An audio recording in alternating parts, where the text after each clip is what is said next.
And we're Blow live. my nose and chew my crackers at the same time. And mumble into the microphone.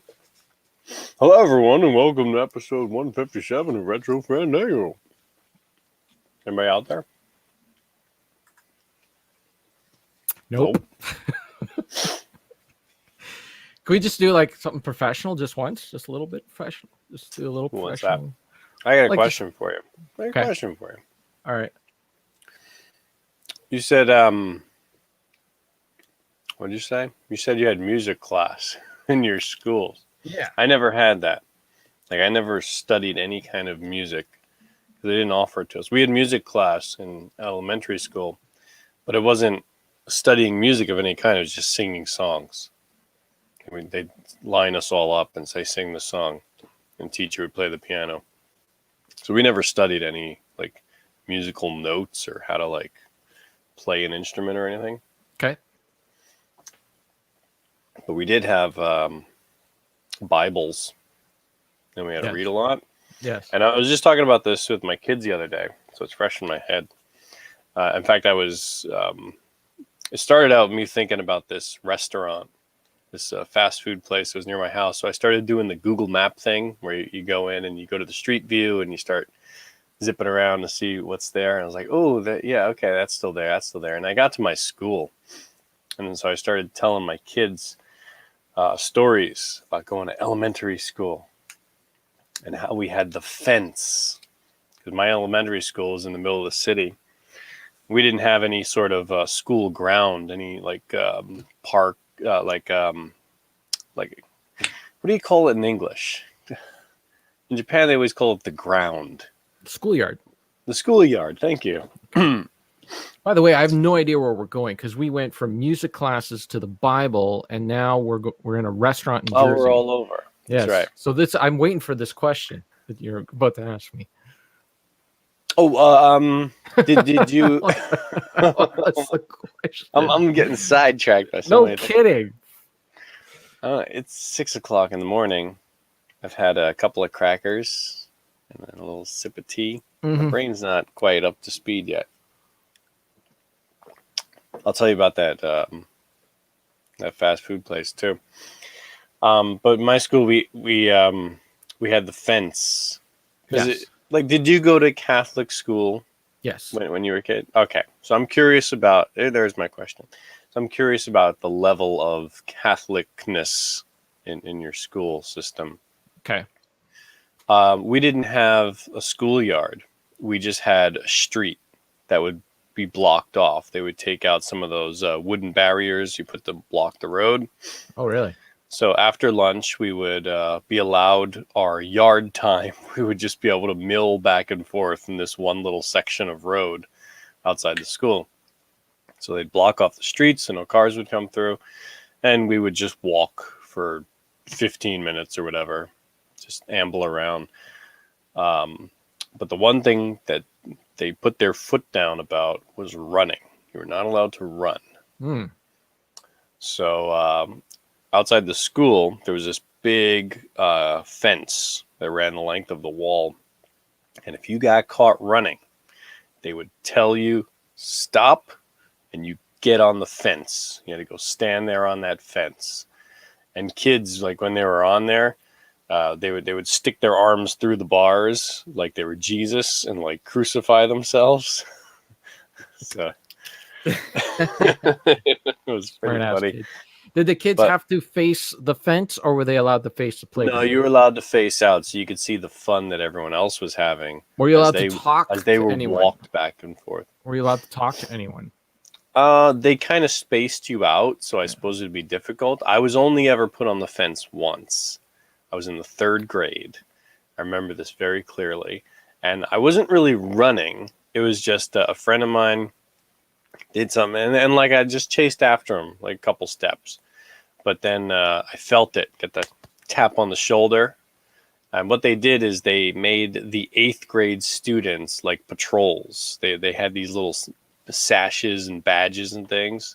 And if they caught you running, even if they only suspected you of running, boom, you're on the fence. I had to go on there and I was all upset.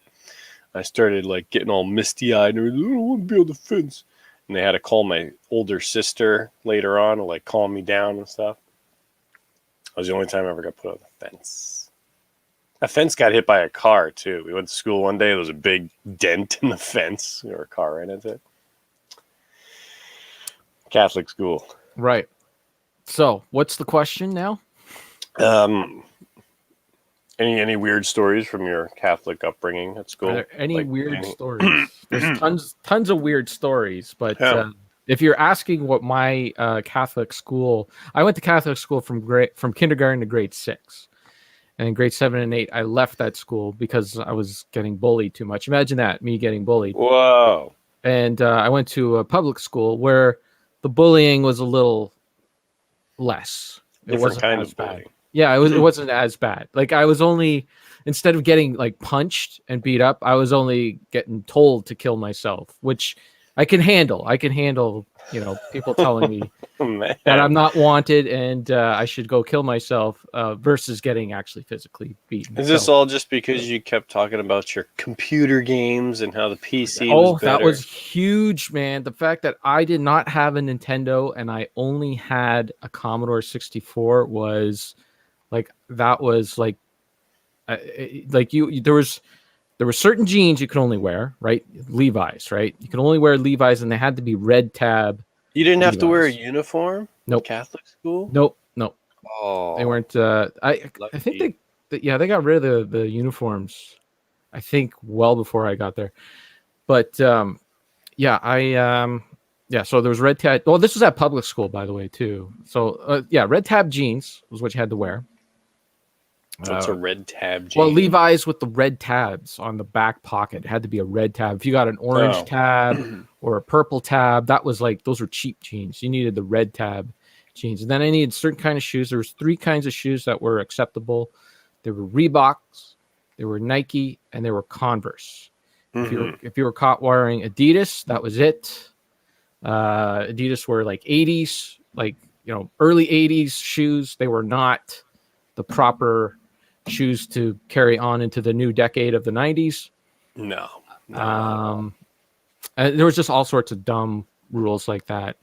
But yeah, one of them was that you had to have a Nintendo. If you had anything else other than a Nintendo, you were not cool. Yeah, How many kids were in your class? Like roundabout 30, between 30 and 40. Every year, was it just like one class, or were there multiple classes?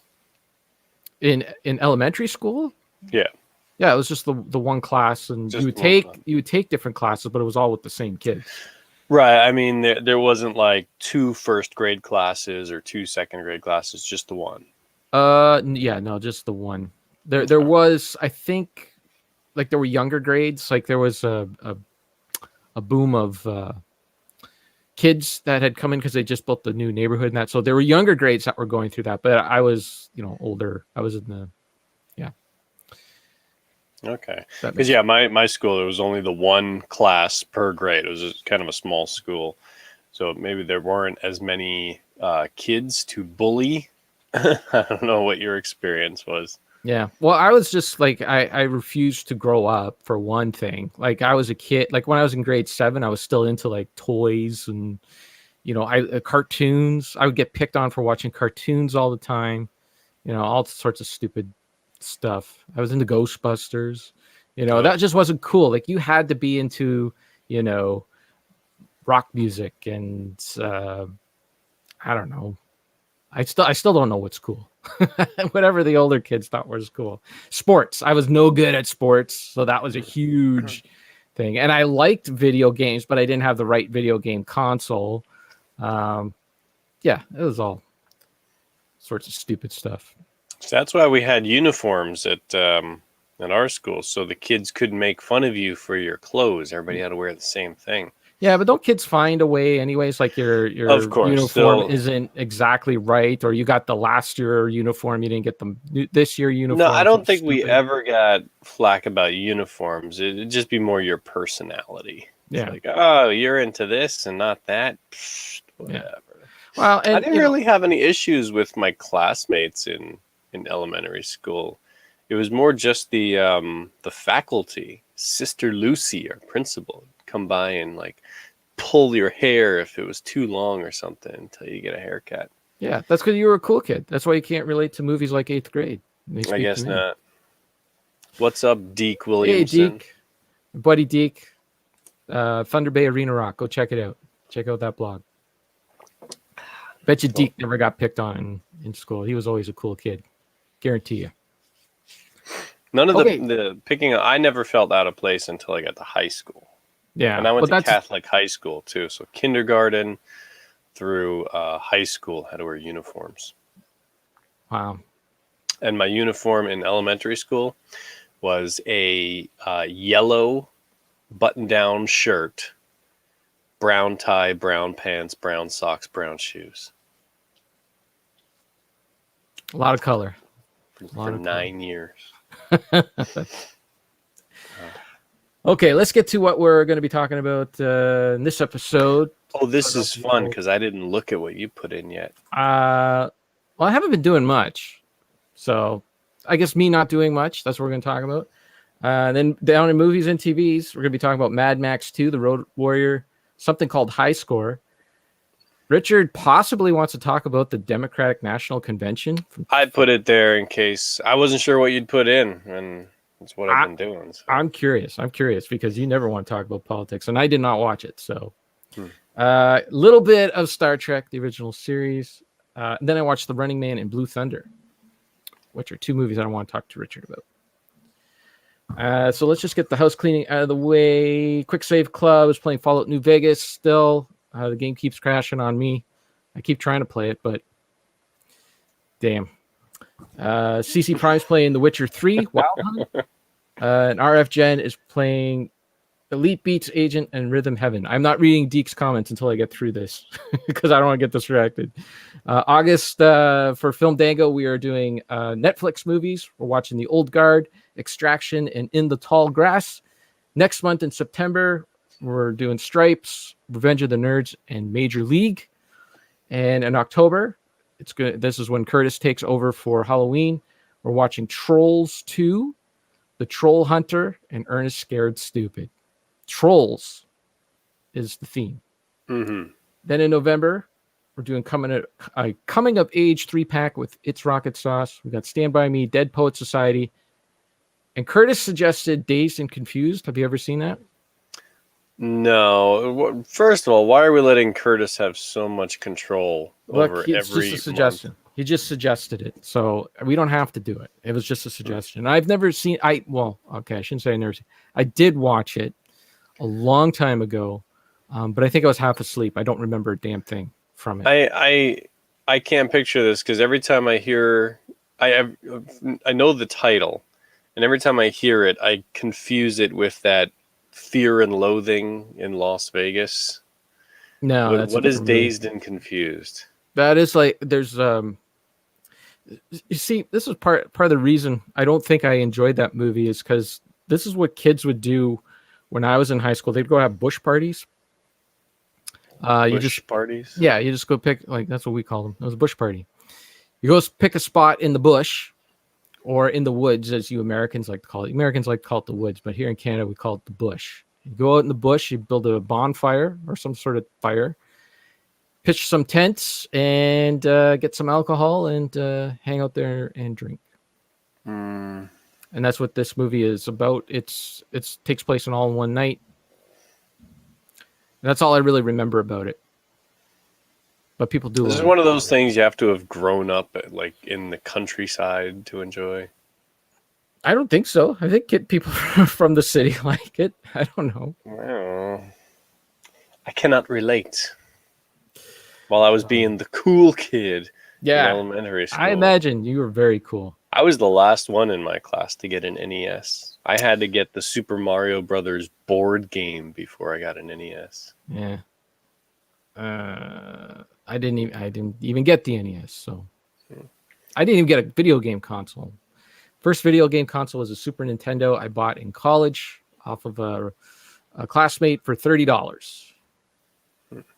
And that was in like 1997, 98, when the PlayStation was the thing already. People had moved off of the Super Nintendo. You're still playing with cartridges, you baby. So Deke says he got sprayed with perfume by seniors in high school when I entered high school. Yeah, I remember that. I remember our grade 12 kids would do that to the grade 9 kids. But that's one day. That's one day. Talking every day, getting bullied every day. So I just was not cool enough. Not cool enough. I don't know what makes you think I was a cool kid. I just didn't get picked on. I was in that the middle category. You get the cool kids. You got the kids that kind of get picked on. Right. And you get the people that like nobody notices. Yeah, see, that's what I noticed. I would have died for that. I would have killed to get to that level where just like nobody would notice me. In retrospect, it was a good spot to be. Yeah, I would have loved it. Loved it. I mean, if you can't be with the cool kids, at least you're there and no one bothers you. And I tell you, these kids, they went on to be like, you think I'm like, oh, they were just mean kids, whatever. These kids went on to like, they went to jail, went to prison. Some of them are in prison right now. I'm not kidding you. They broke into people's homes. They trashed them. They would find out when they were going away to cottages, and they would just go in their homes and trash them. And some of them like, beat up some old people and try and stole some money and all that. Like I'm guessing these kids didn't really come from terrible upbringings. Like maybe their families, had a little bit of money. Yeah, and they were a bit latchkey kids. Like the you know what a latchkey kid is, right? I was a latchkey kid. Okay, yeah, and but they were just not. There was no consequences for anything they did. Their parents were very, very laissez-faire with them and just let them do whatever, because they probably had their own thing. And a lot of them were really good at hockey in elementary school, but then once they got to high school and started having to play against other high school players, they weren't as good. And, they realized that, I can't just coast through on this idea that I'm going to be an NHL player one day, which is the dream of every Canadian kid here, apparently. And that's what they're dealing with that, and they take it out on the, they just smell the weakest one in the room, basically. Yep. That's all it is. Like somebody up, make myself feel good. And that's what it was. Like I just had I was very sensitive. I was a very sensitive kid. I took everything like to heart. Like if people said something or whatever, and reactionary too. I would react like right away, and they, kids just pick up on that. They sense it. They smell the fear on you. Man, this is dark stuff. Yeah. I should have told you about the restaurant instead of the school. Yeah. Well, what about the restaurant? I was thinking about, you ever hear of the place called Checkers? Yes. We went to a Checkers. We went to a Checkers in Buffalo on our way back from Philadelphia last year. I never ate there too much. It was mostly drive-through. It was the Checkers. It was off Route 440 on Communipaw Avenue. And I just remember going in there one time. And they had, you go to the counter where you order your stuff. And typically it's an open counter. You pass things back and forth. This place had the bulletproof glass going right across the entire counter. Oh, they were ahead of the social distancing curve. Exactly. So if you wanted to pay, it had that bank teller kind of thing where the money slips under. Yeah. And then they would put your order inside one of those boxes where like you spin the whole thing around. So you can never actually get physical access to the people that are there. It was not in the best of neighborhoods. And I was surprised. Someone I went to high school was working there as the manager. I was like, hey, what's going on? And, I can't get to you behind this bulletproof glass. I wasn't that impressed with Checkers, to be honest. It was. I don't think it's anything special. Yeah, it's more just the actual physical restaurant. It's funny. It's funny too because when we went there, we were sitting there waiting for our food, and we were looking out the window, and across the street was like a local place, and there was just people coming in and out of there like crazy, and it was like some sort of barbecue place or something like that. And we're looking at each other like, that's probably the place we should have went to. That's probably where the really good meal in Buffalo. Nah, go to the chain restaurant. I honestly, that's all Hodge, man. He is all about those chain places. He loves like he wanted to go Chick-fil-A. Went to that one, and there was Checkers, and there was another place. It's just all about them, and in general, I'm not a fan. It's just not my thing. One thing I do remember about Checkers, they had chili cheese fries. Yeah. And, I don't think we got I don't that. think you can get that at like McDonald's or Burger King or any of those other places. No. There's also Arby's. You go to Arby's? Yeah, we have those here. I haven't been there in a long time, but yeah, I used to get beef and cheddar. They had the curly fries and apple turnovers. The one I had, it was always like buy one get one free apple turnovers. No, since Sarah stopped eating beef, though, we haven't been to one. I don't even know if there is one close to me. I don't know where it is, if there is one. There's times like this. This is what happened to me the other day. Is I started thinking about where I grew up, and then I started looking at pictures online, doing that Google map thing, and I just get lost. Yeah. I'm just like, oh man, I remember this, and then you scan by something that's gone now, and like, oh no. Yeah, I do the same thing. Yeah. Check out the hometown, all that. But yeah, I don't know. I haven't been doing much. I just been listening to tunes. I wrote some blogs this week. Been selling a lot of games, selling off a lot. I noticed that. So a lot of Twitter posts, things that look like GameCube-sized games. Yeah, they're all gone. Well, not all, but most of them are gone. You put up a picture of what survived. Yeah. How many titles have you held on to? 3. That was it. Just the ones in the picture. Just those 3. I mean, there are some still that I haven't sold yet, but they're in the sold bin. But the ones that I am keeping are Metroid Prime 1 and 2, which are kind of stupid because I have those games on the Wii. I have the Wii trilogy one, but I don't know. I just looked at them and I couldn't. I was like, maybe I want to do a Metroid display at some point or something. So if those games are missing, then it's because I do have a little spot for my Metroid stuff. Just those 2 games are not in it for some reason. And then I kept Rogue Leader only because I have a save on one of the GameCube memory cards. And, I unlocked everything with it. Like I played the game so much, I got all the gold and all that. And I'm like, if I play it on an emulator, I'm going to lose all that stuff. So I don't know. I just kept it for now. It's not like it's only a $15 game or something like that anyways. So it's not that crazy. Really? Yeah. I think it wasn't that much anyways.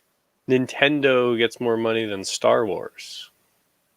Oh yeah, for sure, man. And a lot of those GameCube games sold fast. Like, I mean, I would put it up, and like 15 minutes later, I'd hear cha-ching, and I'd look down at my phone. I'm like, oh man, should I have charged more for that? And I'm like, no, I got the price I wanted. Get it out of here.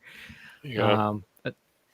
And then people paying like just crazy amounts of money for this stuff, like stuff that I bought. Like I remember paying $35 for Eternal Darkness because it was the Cartridge Club Game of the Month. Right. And I'm like, oh man, I can't believe I spent $35 on that game. I like it and everything, but man, that's a lot of money. I sold it for $100, and it sold like within it was just gone. And the person's paying the shipping on top of that. They're paying like $15 shipping on top of it because shipping in Canada is insane. Yeah, that's the new hotness right there. Getting the GameCube collections going. And there was people like messaging me, asking me to, can you bundle a couple of games and that? And I'm like, I honestly, because everything on eBay right now is so automated. I'm not even 100% sure how to do that. Like, because once you buy something, you have to pay the shipping on it. And I wasn't sure how to bundle things. So I was like, I don't know. I'm trying to figure it out. I'm like, well, I'll get back to it, tomorrow. And by the time tomorrow came, both games sold. Like they're gone. I'm like, oh. And then, people messaging me like, hey, I saw this on your thing, but it's gone already. Did it sell them? Yeah, it's gone. Sorry. So if you got GameCube, you're ready to get rid of it. It's eBay's an easy sell for a lot of it anyways. So, any other big titles? You don't have to give all the numbers or anything, but what were things that you were surprised, like, wow, that's going right away? Well, that Dino Crisis on the Dreamcast that I showed, Okay. that sold in like, that was like 15, 20 minutes. Gone. Someone bought it right away. This morning, someone bought that Resident Evil 3. That went Nemesis. yeah, that was over $100. I had no idea Wow. that game was going for that much, but yeah, they paid over 100 plus shipping on top of it. Wait, that's on the GameCube or no, this is Dreamcast. This is all Dreamcast. Dreamcast, and then I sold one TurboGrafx 16 game called Bloody Wolf. And I remember I was at a show, and the guy had $35 on it, and I talked him down to 25, and that went for $100. Oh, you just look at this. I know. There's over. Here, let me show you. It's insane. If you could see this. All right, let's go. Let's see. Okay. Just gonna show up. I don't know. I don't know. I have you in like that mini screen. You're only a couple of inches wide here. All right. Let me do this. Let me try this. I don't know if this is gonna work. I'm gonna hit selling. Oh, there you go. Look at that. Cha-ching. Wow. That's just 25 games. Wow. 25 Totally games. worth it. Totally worth it. I mean, don't get me wrong. Like a lot of that is the shipping as well. So I would say at least $300 of that is shipping, because you know, you talk 25, it's at least $10 on each. So around 250, maybe a little bit more, because some of them were like $11 or $13 or whatever. So at least 250 of that is shipping, and then eBay takes its cut, and its last cut was $137. So that was before the last maybe 2 or 3 sold. So, but you're doing the right thing. What's up, Sauce? Because you know, you fork over all that money at the beginning to get all this stuff. It's nice to be able to recoup some of that. You know. Yeah. Well, not only that, like, you know, you feel guilty like having this stuff around, and you realize like, I'm never going to get to any of this stuff. And I spent good money on it. And I'm like, okay, so even if like right now at this point, even if a lot of it doesn't sell, it's still okay. I think I'll you know, at least break even in the long run, including the stuff I'm going to keep. But yeah, and it's a pain in the ass too, though. It's a lot of work. I'm never doing this again. Like, as soon as this is done, I am done. I'm not going to be doing this. Like, I don't know how. I imagine having to fill out all those envelopes and make so many trips to the post office. Yeah, like, I don't know how Bill and Hodge and how they do it all the time. It's like, it's such a pain in the ass. And I know Chris Roberts. This sounds like a daily thing for him. Yeah, like, and they enjoy it, right? Like, that's the thing. Like, they enjoy it. But for me, it's a pain in the ass. Like, this is an extra job. You know, it's work. It's work, damn it. Yeah. Well, I suppose if you had the easy access to stuff, you know, where you can just stumble across gold, it's a second job. That's right. Yeah, that's true. They do just bring stuff to Chris Roberts, drop it off. No, I think to be fair to Chris, I think he does work at it. Like, he integrates it into his job. I know he drives around a lot, and well, it's like you said, he enjoys it. I think like, that's his passion, just going to the flea markets. That's part of his day. Like, even this morning, we thought, Steven says just to sell in person to locals. I don't like doing that at all. I've done a couple of Kijiji things, and they've been okay, but there's so many flaky people that just don't answer you or whatever. I remember, like, there was one guy who was like, you know, all about like, hey, I want to buy that game. I want to buy it. I'm like, okay, you know, just pick a Tim Hortons and we'll meet up there, and then it was just gone. He was disappeared, right? Whereas on eBay, it's like the person I put everything buy it now too. I don't do auctions. Auctions are, you know, that is, you are looking for people who are ready to have buyer's remorse. Like, they're just set up to have buyer's remorse, right? Because the auctions go so high in that. So I do the buy it now. I put the price on there, and you're finding people who actually want the product and are willing to pay the money for the product, and that's it, and you're done. And none of this like trying to meet up and all that stuff. I don't have to leave the house. I could just stop off at the mailbox on my way out. It sucks having to pay those eBay fees, but you're paying for the convenience. Yeah, and for the wider audience too, you know. Yeah. And you know, if people are willing to pay the shipping, then what the heck? You still got a couple of big items that you're going to put up there? Well, there's still these Pokemon things that have Pokemon. Kids love the Pokemon. I know, but these. Forgetting I'm away from the mic. Why do you have Pokemon games? Okay, because I thought I would like them, or I thought So I there was a place called Staples here in Canada. They're a chain, and they used to sell video games. And when they started blowing out all the video games because they were getting out of it, there was stuff that was at discounted prices. So I went in there, and they had these two for $20. These two Pokemon games. What is that?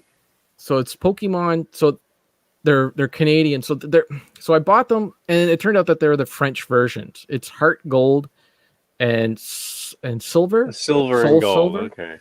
But they're the French versions. They're not the English versions. But there is a whole province here in Canada that province that here in Canada that speaks French. So I do sell a lot to Quebecers. But anyways, Sarah was getting into them, and we were, and you know, and then I tried playing Blue, and I tried playing Pokemon Y, and I was like, no, these games are really not for me. But they didn't cost me that much. But I have seen someone sell them for $300 each on eBay. What system is that for? The DS.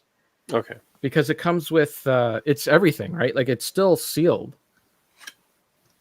Like this part opens up. It's the cardboard part, but the game inside is still got the cellophane on it. Ooh. And then all the you're devaluing it by touching it right now. Yeah. And you got your inserts, of course.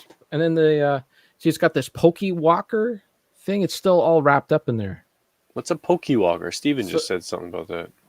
I don't know. You put it on your keychain or something, and you walk around with it. I don't know. And it counts your steps. I don't know. I don't know anything about the game. Whatever. Anyways, I didn't pick them up for much, but yeah, apparently they're. If these sell like somebody, I did see somebody sell them for $300 each. Well, there is somebody out there who wants to put that on their shelf and never use it. So. Exactly. So, and if they want to pay me $300 for it, so Steven says it's like a Tamagotchi. Remember those things? Yeah. Well, that thing is still around, isn't it? They still have them here. See kids doing those things. I don't know. Although I imagine their days must be numbered because kids are going to get the smartphones when they're like 3 or 4 years old now. Oh, yeah. You got to jump right into those. Kids with Tamagotchis are going to get beat up in the schoolyard. Yeah, he doesn't have the right. Yeah. He don't have the right entertainment device. But let's see. What else do I got on here? I think those are the two biggest items, of course. Oh, I have Egg Elemental Gimmick Gear. Right, Dreamcast game. Right? Yeah, it's going for $150. Fatal Frame 2, apparently that's $100. Silent on the Xbox, Silent Hill 4 on the Xbox, $50. Predator Concrete Jungle, $45. Man, you are ripping people off here. Silent Hill 2, $100. I spent absolutely nothing for that. I think $10. Hey, people are willing to pay for it. Yeah, like, what am I supposed to do? I need to get reminded of this once in a while because, like, here the market is completely different. When I was buying stuff, nothing ever hit that price. Certainly when you're selling, I'd sell games. 50 cents for this one? Maybe you get $1 for this one. Rarely you get those like big games that'll get you like $50, $60, but over 100. I know people are. I don't know what's wrong with people. I really don't. But whatever, take it. It was just. Well, I imagine you might get another little bump on some of these things that that high score thing I put in there. That's a new series on Netflix right now. All right. So It's we're one of going to those movies little, and TV. yeah, it's one All of right. those documentary series things, and it's just about gaming in general. Oh yeah. So I saw it coming out. I was like, oh, okay. Remind me, sure.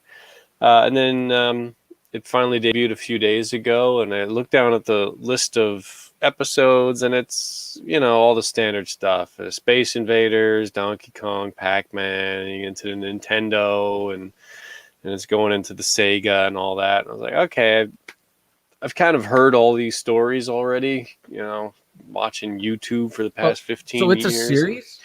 It's like a 6-part series, Okay. whatever. Imagine like Tiger King, you know, it's one of those Yep. old docu series. Yeah. So I was like, maybe I'll watch it, maybe I won't. But I saw a lot of people chatting about it on Twitter, and I figured, all right, let's give it a shot. And to its credit, it's pretty good. Yeah. There are a lot of stories that I hadn't heard before, and they interview a lot of different people who are involved with, you know, all the different things, and they're doing their best to incorporate lots of different areas. So I've only seen the first 3 episodes. The first one was largely about, you know, the gaming coming up in the arcades and Space Invaders and all that. Part 2 gets into the home consoles with Nintendo. 3 is the one you would like. That's where they branch off into RPGs and PC gaming, and, you know, a lot of the Apple II stuff that was going on. Can I just jump into that episode and watch that episode, or do I? I'm sure you can. All right. Yeah. I mean, the series itself is pretty good, so it's entertaining. It's not obnoxious. I was afraid it might be. Toys That Made Us? Yeah, the Toys That Made Us, which I still can't watch. But I imagine episode 4 is going to be the best, because that's the one where they're going to talk about the Sega Genesis. So it's pretty good. So if you got the time, it's worth checking out. All right. I totally forgot. I remember people were talking about it when it was going to come out or whatever, but I forgot all about it. So yeah, it's the kind of thing that if you've looked at this stuff before, you might hesitate, like, do I really want to hear the same story again? But yeah, no, they had the what are their names? Ken and Roberta Williams. You're talking to them, who did Sierra Games. Oh, okay. So I was like, oh, okay. I haven't seen interviews with them. Okay, sure. You see Miyamoto everywhere, but yeah, like they get a bunch of different people. They talk about sound and all the things. So it's fun. How many times can you hear the story about Donkey Kong, stubborn monkey, and so they do cover it, but I think they cover it, you know, in a little different way than your. It's not the YouTuber reading Wikipedia quotes again. Yeah. Well, apparently in 19. I did my research. Yeah. All right. What about Mad Max 2, The Road Warrior? It's okay. I was expecting better. You know, it's one of those movies that just gets hyped up over the years. I don't know. It was all right. I didn't think it was anything too special. It was entertaining. It's fine. Big props to them for all the practical effects of people driving down the road and, you know, jumping from one car to a bike or things like that. Mm-hmm. But yeah, it was just all right. I know a lot of people love this movie, and some people would consider it's like one of the best, you know, action movies. I was like, it's all right. Yeah, I wouldn't, like, if I was doing a top 10 80s action movies, I don't think it would crack the top 10. Yeah, but it might crack the top 20 for me. I really enjoy it. I think it's you came from Fury Road and then you went back. Well, that's the thing. Right? So, like, I was watching this expecting something really special, because I'd seen little clips and stuff before, but it just daily life in Australia. Yeah, but I don't know, like the little grunting feral kid, and I was like, what is this? It's it's kind of a precursor to all the steampunk stuff too. Like I don't think anything like that S&M style was really done before, you know, and it's been copied a lot, like, you know, games like Borderlands or whatever. So its style is definitely revolutionary, I would say. Yeah, But, and I imagine, like, I know there were a lot of rip-offs of this kind of thing. Anytime you see this post-apocalyptic, crazy bikers and stuff, like, oh, no, it's just Mad Max stuff. Right. And because it was cheap, right? It was very easy to do. If you wanted to make a cheap movie, all right, we got some beat-up cars, we got people wearing stupid costumes. Yeah, well, this is going to be just as good. So there were elements of it that were fun. But yeah, it's just another one of those situations where I'm hearing all the hype. I'm just like, oh, this is going to be great. This is going to be amazing. And then it's fine. I bet you if you watched it again in 10 years and you're more geared, I imagine on what to expect. Yeah, I've been grounded. So now if I go back to it again another time, I'll be like, yeah, I could just sit back and enjoy it for what it is. Yeah. If you want to get back into that Fury Road world, are you going to give Thunderdome a chance? Yeah, I'll get to it. If you want to get back into that world, though, the video game that came out, the Mad Max video game that came out while at the same time as Fury Road, was really fun. It is an open world sandbox thing, so you're driving around a lot and doing missions and that. But I really enjoyed it. You know, it was just one of those games that, you know, that was my game for like a month, and that's all I played. And I just, you know, dived in and did, you know, explored every corner and all that. I just had fun, you know, driving around in his car and then upgrading it and all that. And I don't know, I thought it was a really fun game. So, oh, that's all right movie. I'll finish it off. All right. Well, I watched The Running Man. Oh yeah. Again. Get your comments ready, Steven. You know, it's based on a Stephen King novel, loosely based on a Stephen King novel. I'd seen this movie before though, and I just Sarah wanted to watch an 80s action flick, and I went through the Blu-rays. I'm like, oh, this one isn't open yet. Let's watch that one. And still good times, man. I still enjoy that movie. That was fun. Yeah. I was just playing Smash TV yesterday. Yeah. And there is so much in that movie that you know, just like it's like this futuristic what do they call it? Oh, dystopian society. You know, where everyone is like, I don't know, something happened with capitalism, it fell or something, and everyone is in, you know, dire straits. And so these it's crazy because so Arnold Schwarzenegger plays this cop, and he's in this helicopter.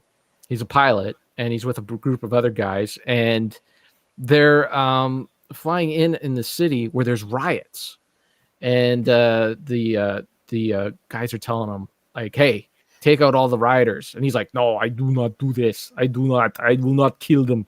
They are not lethal. I do not use the lethal. And they're like, no, you kill them, man. That's your job. No, I can't do it.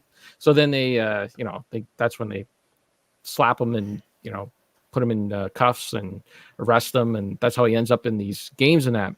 But they take his everything he said in the helicopter and they edit it up and chop it up. And it's like what they could do with the deep fake stuff today. So it was like riots that's happening right now, freaking deep fake stuff. Like this is what's going on right now. We're going to be living the Running Man. And all you need is somebody in charge who's like a sensational reality TV type. Yeah. These people just want food. Yes, that's correct. Yeah. They're just hungry. Yeah. But yeah, it was crazy. I think that's what we're gonna be doing. And then all the reality TV shows, like the game show stuff, like Survivor and all that. Pretty much what was going on in the Running Man. So, and you get the home game of the Running Man. That was a good. I love that. It felt very Verhoeven-ish, like a lot of the humor. You know, I was, you know, expecting his name to show up somewhere. You know, maybe a writing credit. No, there was that little subgenre that was going on in the 80s and 90s of, you know, that black comedy, dystopian sci-fi. Yeah. It fits right in there. And it's hilarious how in the future everyone's going to be so 80s, like just how they dress and everything. That's all I can Music they listen afford. to. It's going to be so 80s, man. It's all retro, you know. Yeah. So I watched that, and then I watched the movie called Blue Thunder. Have you ever seen Blue Thunder? Is that the Roy Scheider helicopter one? That's the Roy Yeah, Scheider yeah. helicopter one. Mm-hmm. Daniel Stern, very young Daniel Stern. Yes, that's correct. So I had never seen it before, and it looked like a good cheesy 80s movie. It's got my guy Roy in it, and I started watching it, and yeah, I can't recommend this one. It's not a great movie. Not very good. No, it's actually a little creepy and weird because they start off, they're in this helicopter and they're doing surveillance on other people, and then they just stop at this girl who's doing aerobics in the nude, and she's stretching and all that, and it was like full everything. You could see everything, man. You could see the hills and you could see the canyons, and everything was going on. It's a fairly extended scene too. Yeah, they take and then their time. So then they get back, and their boss, their chief, by the way, who's played by Warren Oates, who's one of my favorite actors, and this was his last role before he had a heart attack and died. But he's their chief and the boss, and he's chewing them out for, like, creeping on this girl, and you're like, I'm on Warren Oates' side. I'm like, yeah, these guys are. The movie's like totally like trying to, show it from their perspective, but no, like these guys are jerks. But it's kind of funny. Like I think it's the kind of movie that'd be fun to watch YouTube clips of, because they have like this tape system in the helicopter that's like 3/4 inch tape. That's what I used to use when I first got into television, and it goes into this little case that can erase things and all. It's a really dumb movie because it goes off on those tangents, and then they go up in the helicopter and they're like looking at these girls all the time, and it's hilarious too how like it's like that night boat, that Simpsons night boat thing, like everything that happens in the movie could be solved with a helicopter. So it might be a fun movie to watch with friends or something. But they had some all I remember is the helmet targeting system. Wherever you look, that's where like the machine gun looks. Yeah, for sure. Which is probably pretty tough when you're flying a helicopter. You're probably looking all over the place. Yeah, I think it was something that you could turn on and off. I think it was like when you're ready to shoot, you can look at something or whatever. Yeah, I did. It's kind of like a C movie. It's got some fun concepts, but not executed that well. Yeah. And then he, spoiler alert for the ending, man. He trashes that helicopter, and he just flies it in front of a train, which was just, it was the Back to Future 3 ripoff. That's how you solve any problem. Yep. Stick it in front of a train. If I can't fly this helicopter, no one can. And this thing is, what they say was $5 million, like 1981, $5 million. And like, they just treated this thing like crap. It's something else. Yeah, it's just a tool. Yeah. Anyways, those were the fun movies I watched. Cool. And then I've been watching a little bit of the Star Trek. Hey, you're jumping ahead. Yep. I got to finish off my Enterprise before I get to the original series. So, are you going through it, or are you just picking some and good episodes? Picking and choosing, because when I worked at a TV station in the late 90s, early 2000s, and I did a lot of overnight shifts, and we aired a ton of Star Trek. But the Star Trek episodes that we had, they were all on beta tape, and if anything happened to one of those tapes, they would just trash the tape and they wouldn't replace the episode. So I think there's about 80 episodes of the original Star Trek, and I think we had maybe 50 of them, because like just through the years you just trash a tape and that. So on the overnights, like I would, like every month and a half, I was watching the same episodes over and over again. So there's certain episodes that I just never need to see again. Like, I'm good if I never see Charlie X again. Like, Charlie X was like the second episode, and it's a good episode. It's not bad, but I just never need to see it again. I don't need to live through Charlie X doing his, that's the look that he gives when he wants to melt chess pieces. That's for the people listening. You get to see that. That's acting. Yeah. So I skipped that one. I skipped the Gary Mitchell second pilot episode.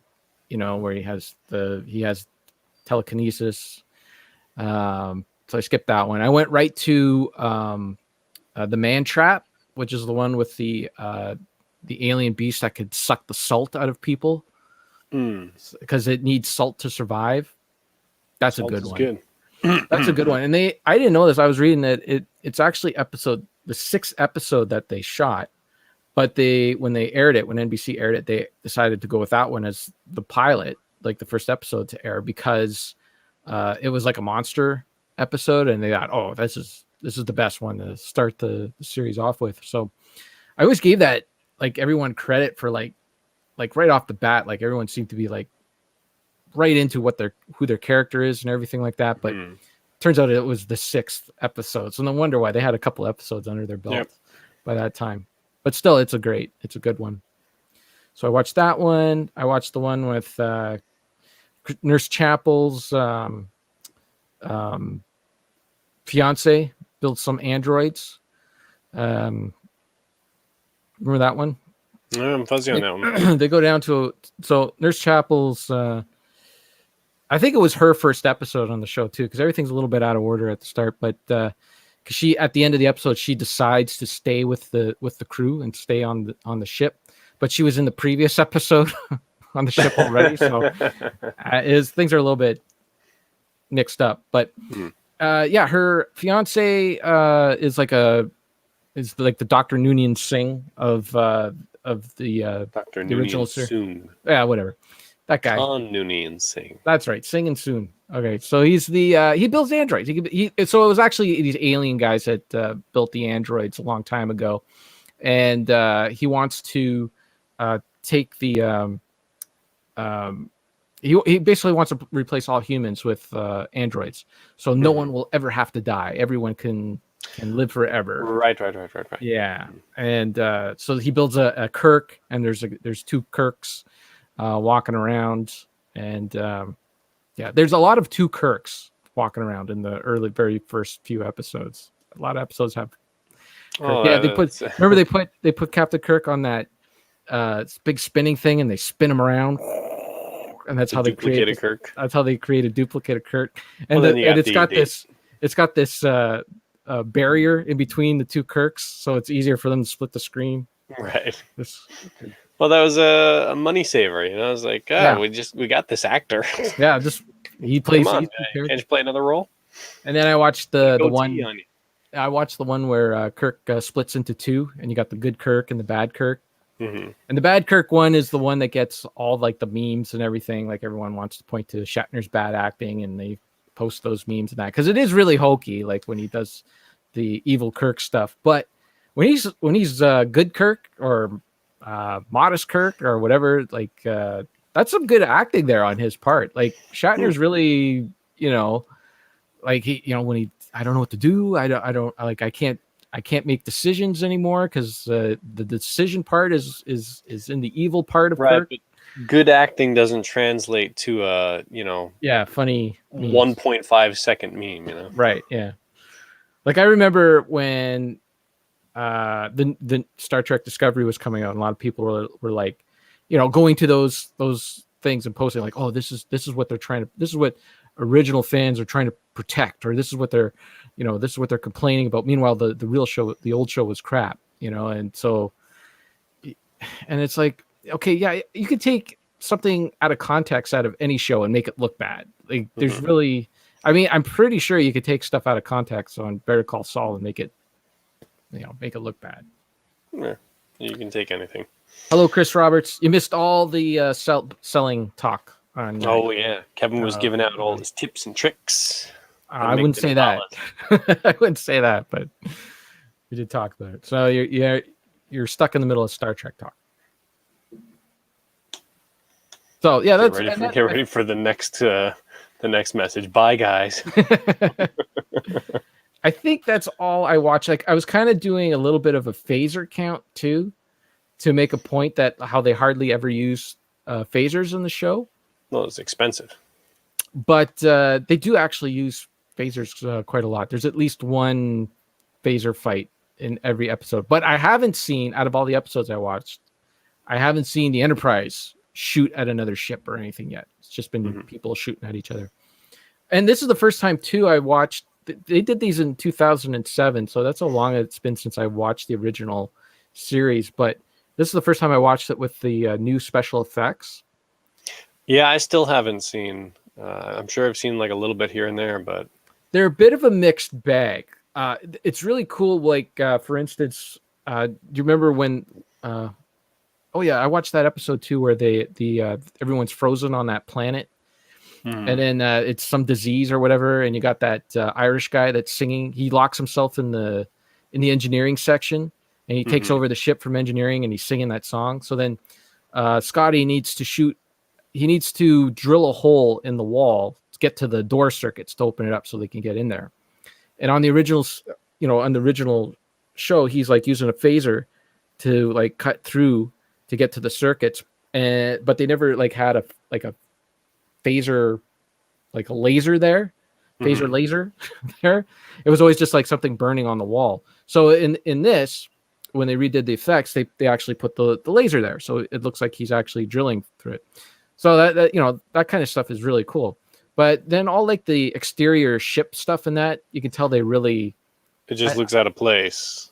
Yeah, like I know it's 2007 CG, but it doesn't look that great. Like the lighting seems a little too, like, I think they saved a little bit on like not putting too many lighting effects on the ship and that, so they can render faster and get this thing over. Like you can tell when Paramount really cuts the corners with Star Trek, and even cleaning up the episodes. They cleaned up, like there'll be like a shot where it just looks beautiful, like you could tell they went through and they cleaned it up. They took out all like the hairs on the marks and that on the film and that, and then it'll go to a shot of Spock and they didn't even touch it, and it's really jarring. It's like, even though it's only like for a second or two, it's like, wow. I mean, they couldn't have cleaned that up a little too, but they're always cutting corners with that show. And I agree, Chris Roberts, Spock is better than Data. Yeah, sure. Spock is better than nearly everybody. Yeah, he's top 3 for sure. I mean, I like Bones. I think Bones is funny, but yeah, he's got to be like the number one. Well, character. you go all around for quality character, quality performance, iconic image of Star Trek. Spock is probably he might be the most recognizable character from the entire franchise. Yeah, for sure. Yeah, and we're talking Leonard Nimoy Spock. None of this. Yes. I don't know what the heck. No, it's the Discovery Spock. No. Well, I'm glad you talked about this because it helps me make a point. I'm going to talk about Enterprise for a second. I'm ready. I'm waiting. I'm still working my way through season 3, which is a very dark season. In tone, or like you can't see anything? In tone, and it just seems like I don't know what they're thinking. They're trying to get ratings. Like, let's try this, let's try that. One of the big problems with Enterprise that I've noticed over time, if you remember back in Star Trek, the original series, show starts up and you got your opening credits, right? Starring William Shatner. Yes. Starring Leonard Nimoy. Yeah. And then eventually DeForest Kelley. I think season 2 they added DeForest Kelley. But it's it's a show about space travel and everything. Got all these people on the ship, but it was Bill Shatner's show, and Leonard Nimoy was there to help him. And then there was a cast of other characters and the rest that were there to help them, and they'd get their names at the end because they were there simply to support, when necessary. But over time, they became fan favorites, and were incorporated in the films and everything, and everybody knows who Sulu and Chekhov and everybody are now.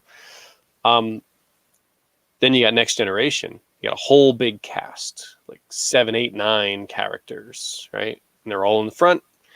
And then sometimes it's a Picard episode because he's the main guy. But then sometimes they focus on like Worf, and then Picard might feature very little, in that episode. Give Worf a shot. DS9, same thing. Voyager, same thing. Get to Enterprise. 7 names at the beginning of the show. But in Enterprise, they also seem to be going back to that traditional formula of Kirk, Spock, Bones, that triangle. They try to do that with Archer, his chief engineer, and his science officer. And it seems like they're always the main focus. And all the other characters, they feature once in a while and everything. But now, again, into season 3, there are so many episodes where, like, a lot of those characters they're not there at all. Like, they won't be in the episode. They'll have one little line of dialogue. Everything is all about Archer, and it's driving me nuts. Now, I don't know if it was something in like they decided we have to focus on the captain all the time, or if there's something in Scott Bakula's contract that says I require X amount of minutes, screen time every single episode. But even when the episode will have like an A and a B storyline, and that one I mentioned last time, that Cogenitor, was a really good example of this, where it was like another character was in the main storyline. Archer was kind of in the B line.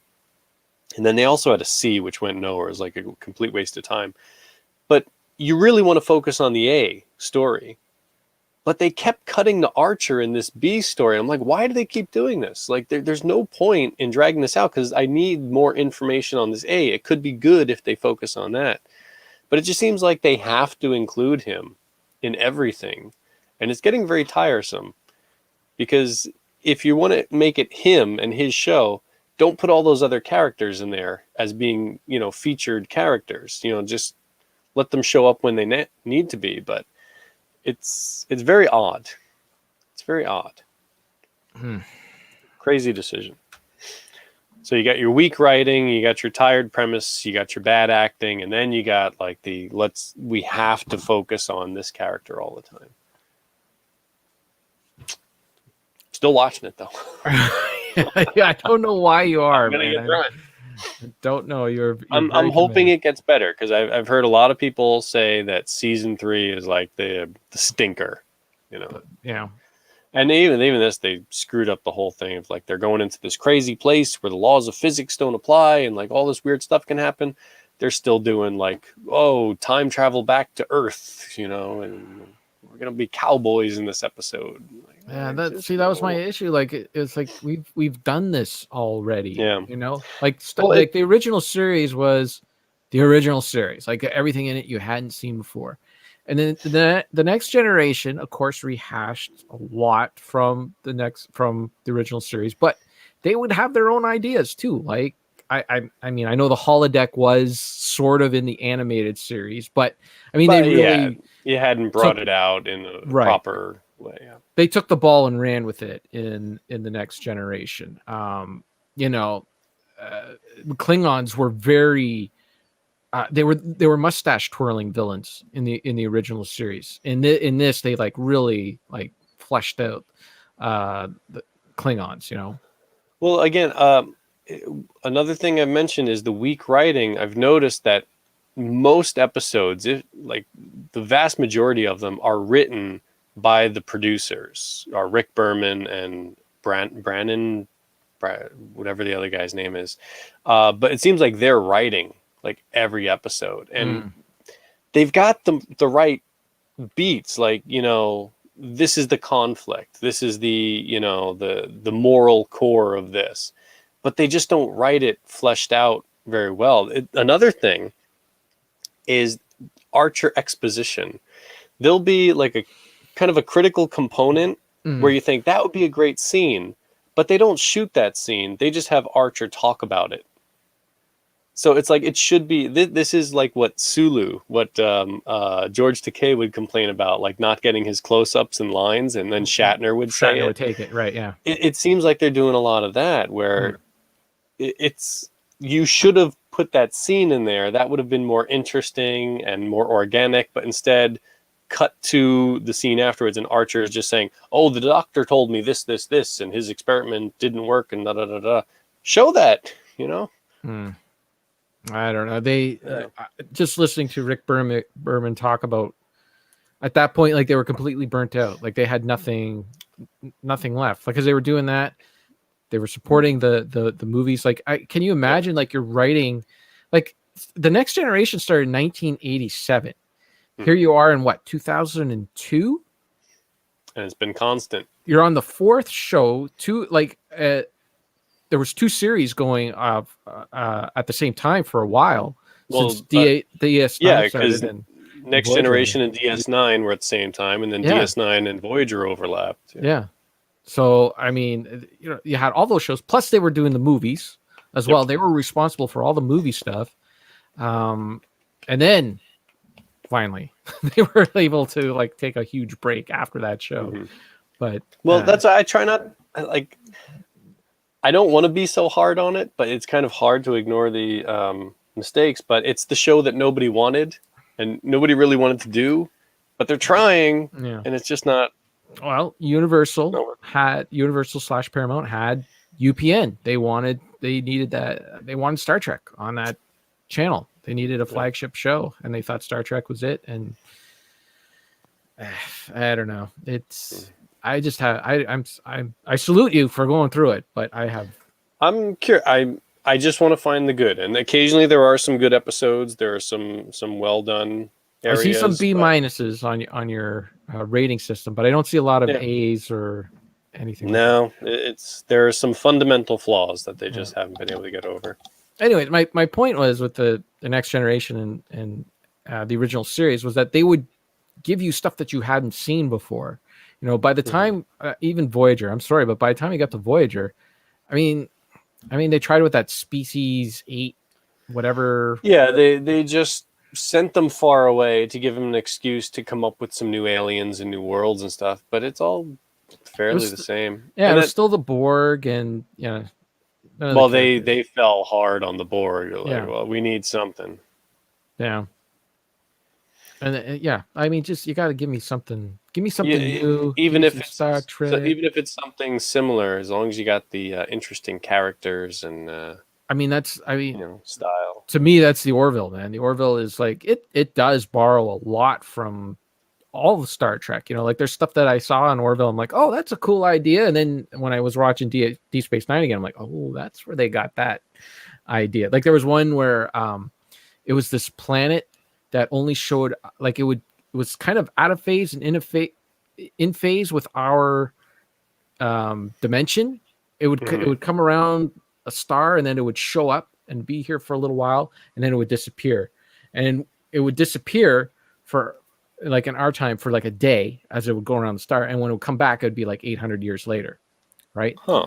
So I think I can't remember if it was Deep Space Nine or the Orville because they both used the exact same concept. Of course, Deep Space Nine used it about 20 years before that. But I think in Deep Space Nine, if they ended up on that planet, they didn't get off it. They weren't going to come. They'd come back the next day, but it'd be 800 years later, and they'd be dead or something. It had to be Deep Space Nine because I remember there was old Odo still walking. Oh, that was the one where the Defiant crashed on a planet. Yeah. And they, they couldn't escape, and then they, their ancestors, they just continued living there. By the way, before we started talking about Star Trek, we had 3 people watching. That's right. Yes, I know. I've been watching the chat. Now, 0.0. Again. Oh, they're saying the same things again and again and again. I enjoy Star Trek, and I have nobody else to talk to Star Trek about other than Bill, who's all obsessed with ships flying upside down and what access the other. And I want to talk about the characters. That is kind of a I want to talk about. It makes sense that when ships are approaching each other, that they'd see, okay, you're that way. Yeah, I mean, you got to think like because you come out of orbit from a planet and you're going to meet another ship. You think like your axis would be off, right? Because they're not all going to be the same. But right, if you're talking about base science, yes, but from a visual storytelling point of view, right, it would be extremely confusing if you just cut to establishing shot 2 ships and they're facing completely different directions and upside down. You're like, well, what's going on? And then they're just having a conversation like normal from bridge to bridge. Like, all right, what is your ship okay? Especially if it's an alien ship and you don't know what it's supposed to look like or whatever, if it's upside down or not. You got to figure the Federation has that all figured out, though, where they all go on the same. They got all those monitors and stuff. They're scanning things. They're like, okay, it's standard operating procedure to write yourself, and you know. Anyways, I don't want to get caught up in that minutia. I want to talk about the characters and stuff. That's what I like. I like the tips. I like the tips when they shoot their phasers. All right. Before we wrap this up, do you want to talk about the Democratic National Convention? What do you have to say? I'm so curious as to what you have to say about this. It's a bunch of people reading speeches. Yes. That's what they do. That's a bet. No, I put that in there because I didn't see you put anything on there. So I was like, I've been keeping up with it as best I can. I listened to all the big ones. Yeah. Obama's still a great speaker. Yeah, he's awesome. Yeah. He's a really great speaker. Yeah. Kamala Harris is pretty good too. She can deliver a speech and not seem like she's reading too much. I'm really interested in listening to the Republicans' side of this. I know there's been a whole bump in the road of them getting this whole thing together because Trump wants to make money off of his hotel and all of that. Oh boy! And I saw one very notable thing of how you got the Clintons, you got Obama doing some speeches and stuff, but Bush is not making a presence for the Republican side. So there's like no former presidential backup for Trump's thing, but he has the people that were showing their guns at protesters. God. Really? Yeah, those guys who swore they were Democrats are when that came out, everyone was like, "Oh no, they're Democrats. They're Democrats." That's why they're saying. So they're at Trump's. They're going to be featured in some way. Oh, that's hilarious. For his Republican National Convention. That's hilarious. It's so entertaining. And it was just interesting watching the speeches, because everybody has to be so diplomatic. You can't just come out and say, Trump's an idiot, but they basically do that. And it's just watching all of the higher ups who have been in the White House and, leading America at different points in the time and basically just saying, this guy is ridiculous. He has no idea what he's doing. He's a child. He doesn't understand how the job works. And it's just Chris Roberts. Chris Roberts is still here. He survived the Star Trek talk, and says Trump has Scott Baio and the My Pillow guy. So yeah, that's true. Who's the My Pillow guy? What is that? So yeah, My Pillow buys a lot of advertising on Fox News. And he apparently came out last week that he has a vaccine. He has a line on a vaccine. He's got something that can really help people who have COVID-19. And just type in the My Pillow guy and Anderson Cooper, and that's a good interview right there. That's good. I think he cuts him off after 4 minutes and just says, "All right, this guy is a snake." Oil salesman. We gotta get him off because he was something else. But I think what the Democrats really need to do is attacking Trump really isn't going to get anywhere because the people there can't be too many people who are on the fence, right? There can't be too many people that are like, I don't know. Yeah, well, they're not so much attacking him, but they're not being shy about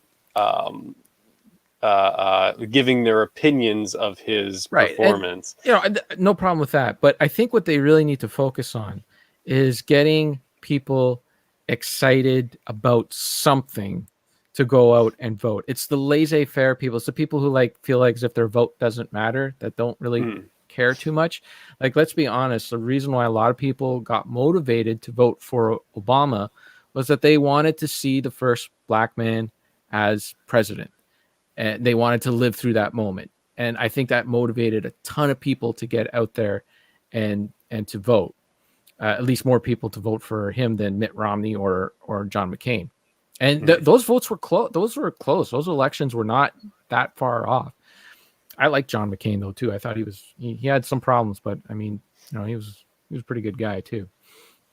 Mitt Romney is kind of a bit of a flake. But anyways. Mitt Romney. He They had need money, man. they really need something more than just like, let's get rid of Donald Trump. And Yeah, no, they are focusing a lot on the, get out there and vote. And I think what you said was kind of word for word what was in somebody's speech of like, you probably have already made up your mind, but think about this, think about that. And I like Chris Roberts. He's got it. The focus can't be just beat Trump. It has to also be Joe will be a great president. Like that's what they need to do. Is they got to make people excited to vote for Joe Biden. They got to do something.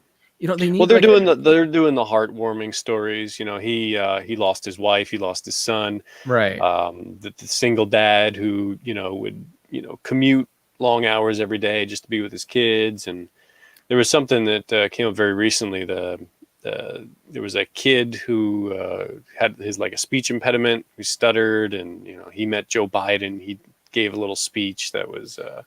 There's a lot of stuff nice. that I think people can relate to that and relate to him on that, but I'm talking about something that like gets them out to go and vote, to say, yeah, let's go and vote for Joe Biden. Let's vote. Like they need like an issue or something like that. Like well, he's pushing the Corona, actually doing something about it, instead of complaining about it. That's the thing that kills me too, is how Trump goes on about like, oh, look how bad everything, like, it's going to be so much worse. Like, look how bad it is in Seattle. Look how bad it is in Portland. It's going to be so much worse with Joe Biden. And it's like, you're the guy that's president. How did it get that bad? You're the guy that got it this bad, right? As we talk, you are the guy that, like, I mean, the protesters showed up with, signs, and then you show up with friggin' rubber bullets. So then they show up with armor and helmets, and then you show up with tear gas. So then they show up with leaf blowers. Like, you're the one that keeps raising the stakes, so it keeps getting worse and worse and worse. Mm-hmm. And it's not the people that are there locally who are telling you to get out of their city and leave them alone. They're fine. They're better off without you moron. Anyway. I can't wait for his speech. Everything is just a mess. It's just a mess. And then he's like, that Q, he's all in he said something like all he cares about, like there's that conspiracy Q thing. I don't know what the hell they are, QAnon or something, where they believe that Hillary Clinton owned a pizza parlor that was like a pedophile, a big pedophile ring, and they believe everyone in Hollywood. Right. Yeah, they believe everyone in that's a Democrat is part of this pedophile ring, and everyone in Hollywood is a pedophile ring. Like, because like how people in Hollywood, like John Cusack or Kristen Johnson, will go onto Twitter and they'll complain about Trump or whatever. And the reason why they're doing that, it's not because they believe Trump is bad and doing a bad job. They're in on the pedophile ring, and they want to keep that pedophile ring under wraps, right? And Joe Biden's the guy that's going to do. Meanwhile, Donald Trump is the president right now. If there was a pedophile ring, wouldn't he be able to do something about it as president of the United States? He can tweet about it. Yeah. QAnon. Anyway, so they asked him about this QAnon because one of the people in one of the ridings is a member of this thing. And I think she won the Republican vote. So like in November, she'll be the Republican running on the ticket in her district. Mm-hmm. And she's part of this QAnon thing. And they asked him about her. It's like, oh yeah, I think she's great. It's good. She won. And then they asked him about QAnon, and he said, right. Okay. Well, all I know is that they like me. Like, that's all he cares about, is that they like him. Course. He doesn't care what batshit crazy stuff they believe in. They like him. So that's all he cares about. If he's got something positive to say, hey.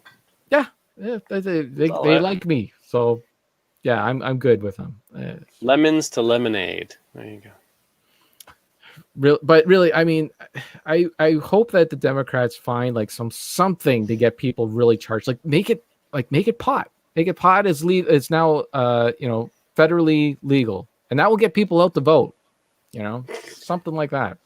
That'll get people motivated. They'll do it because they believe in one way or the other. They'll go out to vote. No, they're presenting the Star Trek future. It's all about working together, tolerance, not hatred, and all that. And you know, they're very they're really taking advantage of the Black Lives Matter, and making that a big point, and just diversity and change. That's really what kind of summed up everybody's speeches there. Well, at the end of the day, like when you look at Joe Biden, and like at the end of it, he wants to be everybody's president.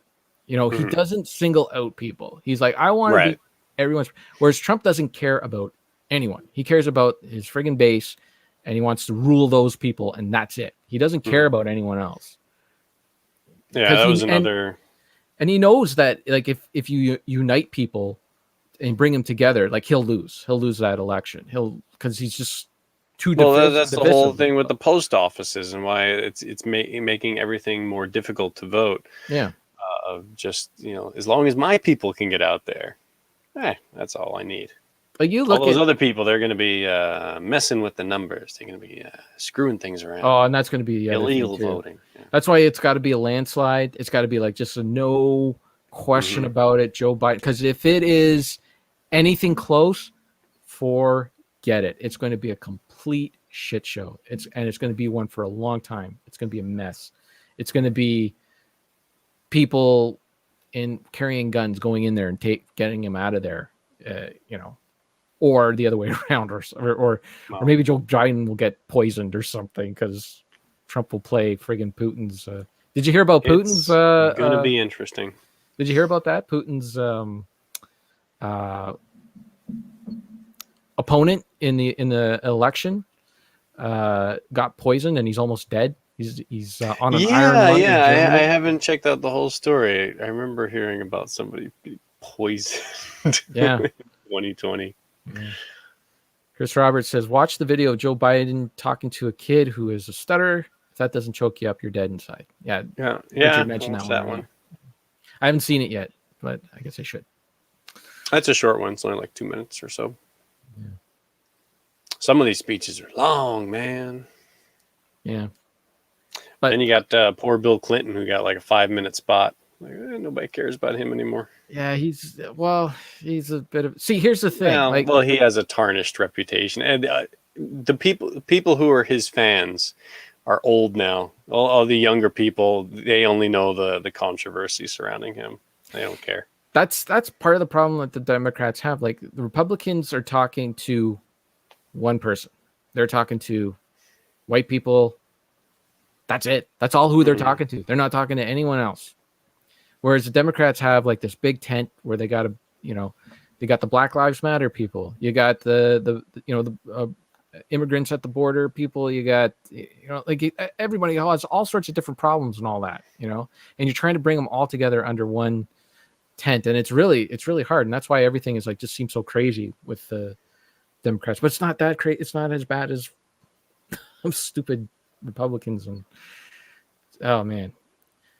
The Dow is not does not tell you how well your economy is doing. Forget that Dow. Every time they bring up the Dow and how well the stocks are doing, that's just rich people getting more and more rich. It's got nothing to do with what middle class Americans are going through. Ignore that friggin' Dow. Who cares what the rich people are doing? Oh, the rich people are making money. Everything must be great. Yeah, you think so? You think everything's great? Yes. I follow the Lincoln Project on Twitter. They are a group of Republicans, actually, who I guess are the never Trumpers, if you will. They post a lot of good stuff on there. A lot of them are a lot of the guys that run that thing are on Bill Maher and stuff like that a lot. So, yep. Okay, are we done talking about politics? Never get to talk about politics with you. Well, wait until next week will be the Republican side of it. Although we'll be doing Netflix movies. Yeah.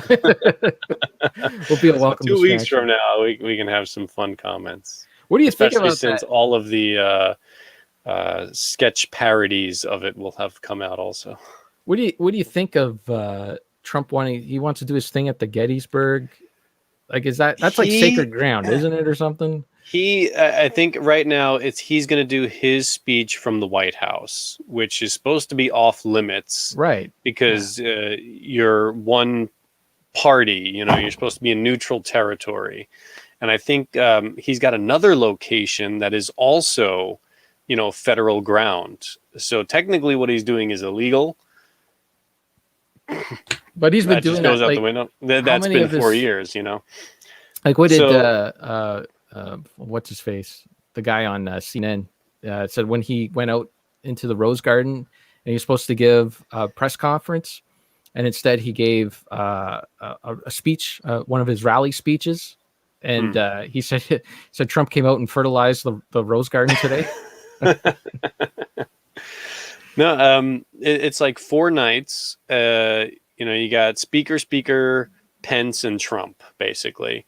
But they haven't really nailed down who's going to do the first night, which is kind of a big thing. It's like, coming up soon. Maybe we should think this through. But I know those gun waivers are going to be somehow involved with this. That's hilarious. Like, what makes you think that is in any way a good idea? Again, they're speaking to one people. They're just speaking to one group of people. They got their one group. Yeah. That's it. Oh, it's Trump's wife is giving a speech. Oh, that should be It'd interesting. be hilarious. Yeah. Good times. All right. Well, we'll get to it. Who knew Fandango could be a political podcast? We covered all. We went into we had unfounded territory. Catholic schools. Yeah. We had fast food, Star Trek, video games, and Roy Scheider and politics. It's perfect. Scott Baio made an appearance. QAnon made an appearance. And we completely annexed like 75% of our live audience today. We got one person watching. That's Chris Roberts, and he came up with a few good points. So thank you for hanging in there, Chris Roberts. Good for you. All right. I think that's it. I think we said it all. Yeah. Follow Retro Fandango on the Twitter. Get a boner with Retro Fandango. Discord is awesome. That's it. Had some good talks on Discord this week. Oh, and go watch those movies, so The Old Guard, Extraction, and In the Tall Grass, because we're going to talk about them next week. That's right. That is correct. Actually, the most discussion on Discord this week was about you, Richard. Really? Yes. Because people were recommending movies, and I'm like, it's got kids in it, and the movie is past the year 2000. I don't think Richard's gonna sit through that one. Yeah, you're right. For one of our film dangos, or just in general? Because that one movie was still up in the air. But thanks for coming by, Chris. All right. Yes, thank you for coming by. And yes, I do see Chris every week on the Vinyl Show over on STC Pod. By the way, I think we're the only weekly show left. I think we're weekly. Yeah, that's it. We're the only ones left. STC Pod hasn't done a show in like a month. Remember what was that weekly with P1 and P2? Right. That's rest in peace. And then Game Buzz came around. That's rest in peace. We're the only ones left. We are the Cartridge Club's only weekly podcast. We're the only ones who haven't moved on to something better. That's right. We're still here. We're talking to that one guy on the internet. All right, that's it. Got to do something with your Saturday morning, Yes. Well, Saturday evening. All right. Goodbye, everybody. Bye.